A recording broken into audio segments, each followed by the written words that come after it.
আপনারা দেখছেন এইখানে আওয়ামী লীগের যে কার্যালয়টা আছে গুলিস্তানে, সেই কার্যালয়ে জনতা আগুন ধরিয়ে দিয়েছে এবং অসংখ্য উৎসুক জনতা এই যে আগুনের দৃশ্য এটা উপভোগ করছেন তারা। এখানে অসংখ্য মানুষ, সারা ঢাকা শহর মানুষ আর মানুষ, কোথাও মানে পা ফেলার জায়গা নেই, এমন একটা অবস্থা। এই অবস্থায় মানুষ আওয়ামী লীগের যেখানে যা পাচ্ছে সেটাই পুড়িয়ে ফেলেছে।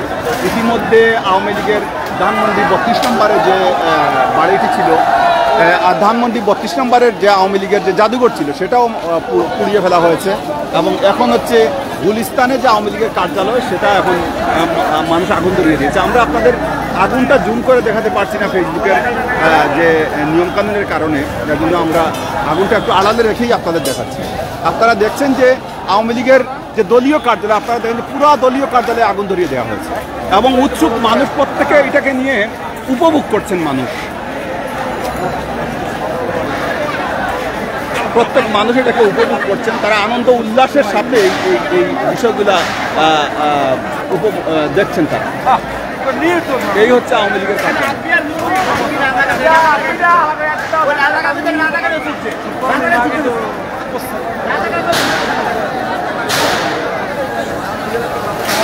আপনারা দেখছেন যে অসংখ্য মানুষ এবং ইতিমধ্যে রাজধানীর আওয়ামী লীগের যে জাদুঘরটি ছিল ধানমন্ডি 32 নম্বরে, সেই জাদুঘরটিও পুড়িয়ে দেওয়া হয়েছে সম্পূর্ণ। এবং এইটা আমরা দেখাচ্ছি আপনাদের ঢাকার গুলিস্তানে যে আওয়ামী লীগের কার্যালয়টা আছে, সেই কার্যালয় ইতিমধ্যে সচিবালয়ের বাইরের অংশে হামলা হয়েছে, সচিবালয়ের বাইরের অংশে হামলা হয়েছে এবং ইতিমধ্যে বঙ্গবন্ধুর মানে শেখ মুজিবের যেসব ছবি যে যেখানে পাচ্ছে সবই ভেঙে ফেলা হয়েছে। এইখানে আরেকটু দূরে আমরা আরেকটা জায়গায় আগুন দেখতে পাচ্ছি। আমরা আপনাদের আগুনগুলো জুম করে দেখাতে পারছি না ফেসবুকের স্ট্যান্ডার্ডের কারণে। আপনারা দেখছেন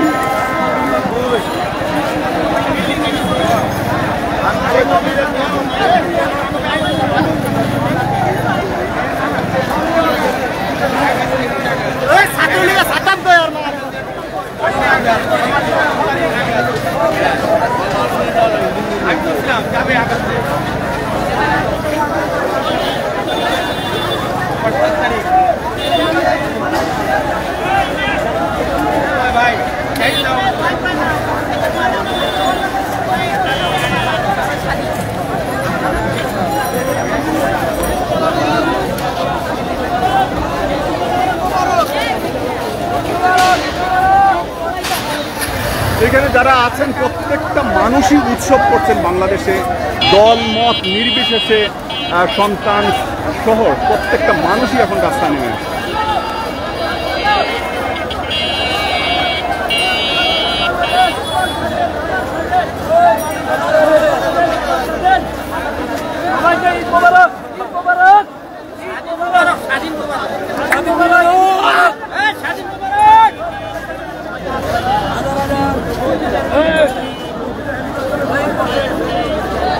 এটা হাসিনা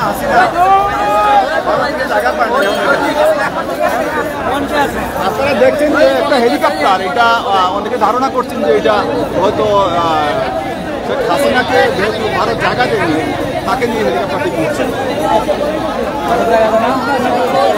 ভারতকে ফেলে দিয়ে